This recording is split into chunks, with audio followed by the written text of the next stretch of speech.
Hello students, welcome to my YouTube channel SSP Tuition Center. আজি আমি discuss কৰিব লৈছো ক্লাস 10ৰ সোশিয়াল সায়েন্স। এই ক্লাস 10ৰ সোশিয়াল সায়েন্সত থকা ৰাজনীতি বিজ্ঞানৰ যে কিতাপ আছে সেই কিতাপখনৰ থকা প্ৰথম চেপ্টাৰটো আজি আমি কি কৰিম ডিসকাস কৰিম। সেই চেপ্টাৰটোৰ নাম হ'ল ভাৰতীয় গণতন্ত্ৰ। ভাৰতীয় গণতন্ত্ৰ চেপ্টাৰটোৰ পৰা আজি আমি কিছুমান ইম্পৰ্টেন্ট VS টাইপ কোৱেশ্চন আজি কি কৰিম আমি ডিসকাস কৰিম। অতি চমু উত্তৰৰ প্ৰশ্নবিলাক আমি কি কৰিম ডিসকাস কৰিম। অলৰেডি আমি ভিডিও পাৰ্ট 1ত অলৰেডি 15টা কোৱেশ্চন আমি ডিসকাস কৰিছো। সেই কোৱেশ্চনবিলাকৰ ভিডিওৰ লিংক মই এই ভিডিওটোৰ ডেসক্ৰিপচনত দি দিম, তোমালোকে তাৰ পৰা চাই ল'ব পাৰিবা। তেনেহলে আহক আজি আমি ভিডিওটো আৰম্ভ কৰোঁ। আজি আমি কোৱেশ্চন নম্বৰ 16ৰ পৰা আৰম্ভ কৰিম। অলৰেডি আমি কোৱেশ্চন নম্বৰ 15ৰ পৰা 1ৰ পৰা 15 লৈ অলৰেডি আমি ডিসকাস কৰিছো। সেই ভিডিওটো মই এই ভিডিওটো ডেসক্ৰিপচনত দি দিম, তোমালোকে তাৰ পৰা চাই ল'ব পাৰিবা। আজি আমি 16ৰ পৰা 16ৰ পৰা কি কৰিম আমি ডিসকাস কৰিম। তেনেহলে আজিৰ প্ৰথম কোৱেশ্চনটো হ'ল কোৱেশ্চন নম্বৰ 16, ইংৰাজী ফেডাৰেশন শব্দটোৰ অসমীয়া প্ৰতিশব্দ কি? কি কৈছিল কোৱেশ্চন কি কৈছিল যে ইংৰাজী ফেডাৰেশন শব্দটোৰ অসমীয়া প্ৰতিশব্দ কি? ইয়াৰ উত্তৰ হ'ল অসমীয়া প্ৰতিশব্দ যুক্তৰাষ্ট্ৰ। ইংৰাজী ফেডাৰেশন শব্দটোৰ অসমীয়া প্ৰতিশব্দ হ'ল কি যুক্তৰাষ্ট্ৰ। নেক্সট কোৱেশ্চন নম্বৰ 17, ফৈদুজ শব্দৰ অৰ্থ কি? কি কৈছিল ফৈদুজ শব্দৰ অৰ্থ কি?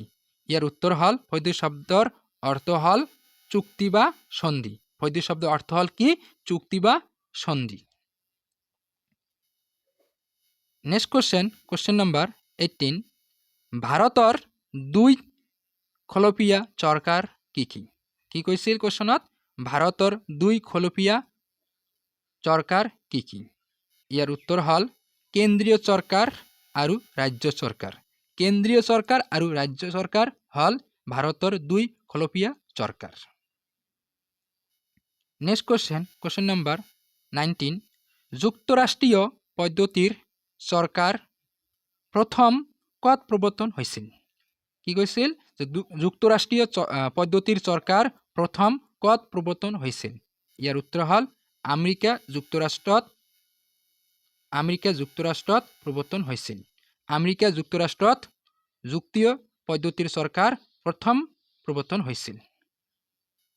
নেক্সট কোৱেশ্চন নম্বৰ 20, যুক্তৰাষ্ট্ৰীয় ব্যৱস্থা প্ৰৱৰ্তনৰ ক্ষেত্ৰত ভাৰতে কোনখন ৰাষ্ট্ৰৰ সংবিধানৰ অনুসৰণ কৰিছিল? কোৱেশ্চনত কি কৈছে যে যুক্তৰাষ্ট্ৰীয় ব্যৱস্থা প্ৰৱৰ্তনৰ ক্ষেত্ৰত ভাৰতে কোনখন ৰাষ্ট্ৰৰ সংবিধানৰ অনুসৰণ কৰিছিল? ইয়াৰ উত্তৰ হ'ল কানাডাৰ সংবিধান অনুসৰণ কৰিছিল। ভাৰতে কি কৈছিল কানাডাৰ সংবিধান অনুসৰণ কৰিছিল। নেক্সট কোৱেশ্চন নম্বৰ 21, প্ৰকৃত যুক্তৰাষ্ট্ৰীয় পদ্ধতি কোনখন ৰাষ্ট্ৰত প্ৰচলন হৈ আছে? প্ৰকৃত যুক্তৰাষ্ট্ৰীয় পদ্ধতি কোনখন ৰাষ্ট্ৰত প্ৰচলন হৈ আছে? ইয়াৰ উত্তৰ হ'ল আমেৰিকা যুক্তৰাষ্ট্ৰত। ইয়াৰ উত্তৰ হ'ল কি আমেৰিকা যুক্তৰাষ্ট্ৰত। আমেৰিকা যুক্তৰাষ্ট্ৰত প্ৰকৃত যুক্তৰাষ্ট্ৰীয় পদ্ধতি ৰাষ্ট্ৰত প্ৰচলন হৈ আছে।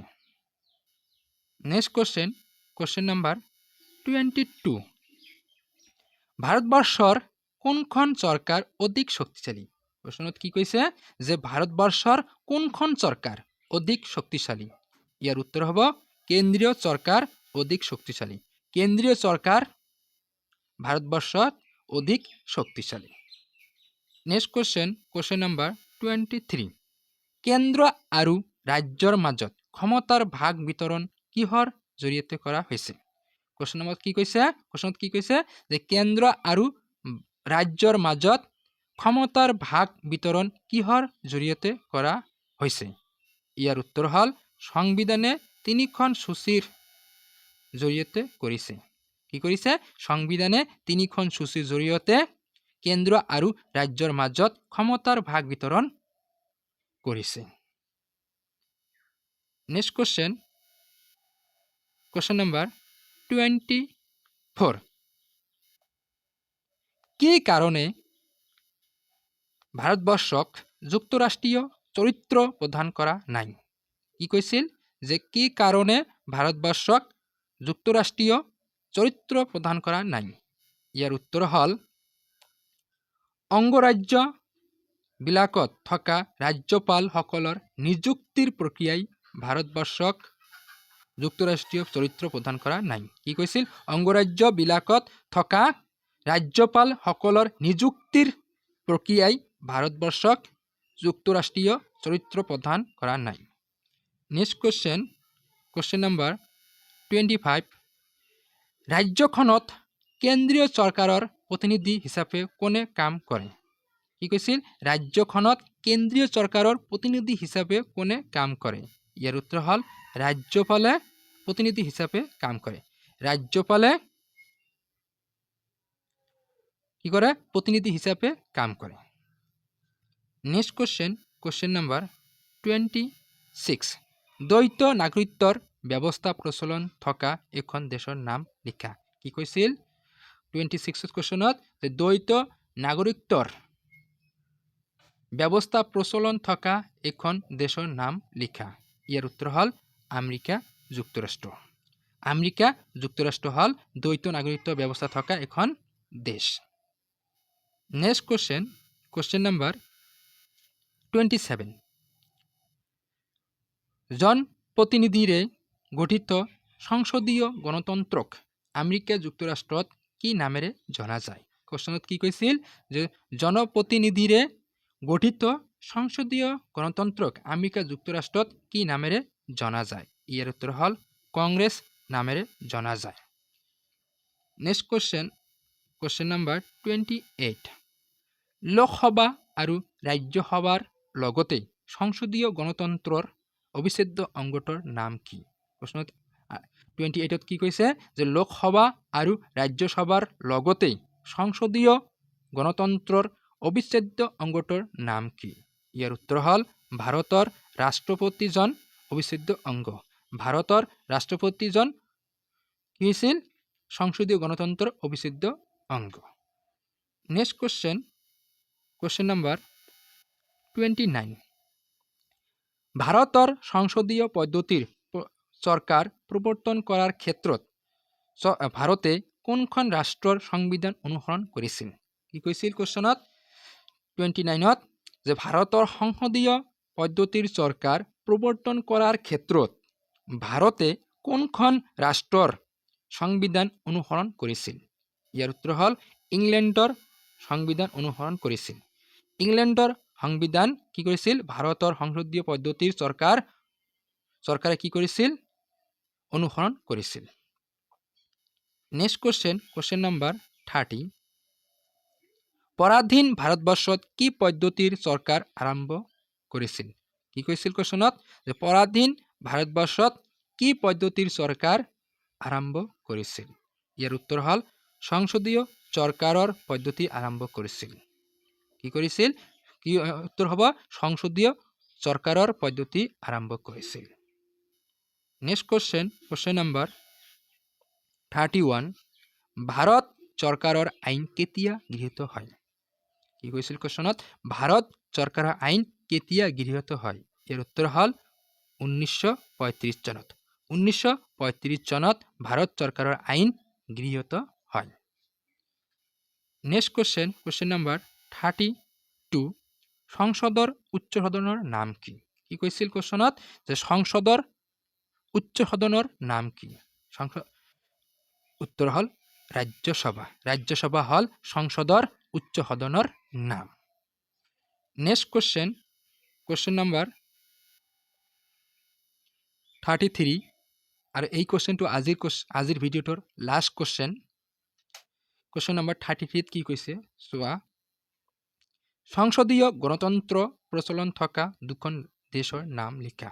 কি কৈছিল সংসদীয় গণতন্ত্ৰ প্ৰচলন থকা দুখন দেশৰ নাম লিখা ইয়াৰ উত্তৰ হল 1 নম্বৰ ভাৰতবৰ্ষ আৰু 2 নম্বৰ হল ইংল্যান্ড ভাৰতবৰ্ষ আৰু ইংল্যান্ড সংসদীয় গণতন্ত্ৰ প্ৰচলন থকা দেশৰ নাম এটো আছিল আমাৰ আজিৰ ভিডিঅ'ত আমি কোশ্চেন নাম্বাৰ 16 পৰা কোশ্চেন নাম্বাৰ 33 লৈ আমি ডিসকাস কৰিলো ভেৰি ইম্পৰ্টেন্ট কোশ্চেন হয় এইবিলাক তোমালোকে ভালদৰে পঢ়িবা নোট কৰি লবা তাৰপিছত যদি ভিডিঅ'টো তোমালোকৰ ভাল লাগে তেনেহলে ভিডিঅ'টো এই চেনেলটো সাবস্ক্ৰাইব কৰিবা লাইক কৰিবা শেয়াৰ কৰিবা বন্ধু-বান্ধৱৰ লগত শেয়াৰ কৰিবা আৰু আমি বিভিন্ন ধৰণৰ পাঠৰ পৰা এই সোশ্যাল সায়েন্সৰ সকলোবিলাক পাঠৰ পৰা MCQ question VS type question board question আমি কি কৰিম ডিসকাস কৰিম তোমালোকে এই চেনেলৰ পৰা সকলোবিলাক কোশ্চেনৰ উত্তৰ তোমালোকে এনসাৰ পাই যাবা এই কাৰণে তোমালোকে এই চেনেলটো সাবস্ক্ৰাইব কৰিবা লগতে বেল আইকনটো দবাই ৰাখিবা যেতিয়া মই নতুন ভিডিঅ' দিম তোমালোকে লগে নোটিফিকেশন পাই যাবা তেনেহলে আজি ভিডিঅ'টো আমি ইয়াতে সামৰি মাৰো থ্যাংক ইউ সো মাচ ভিডিঅ'টো সম্পূৰ্ণ দেখাৰ কাৰণে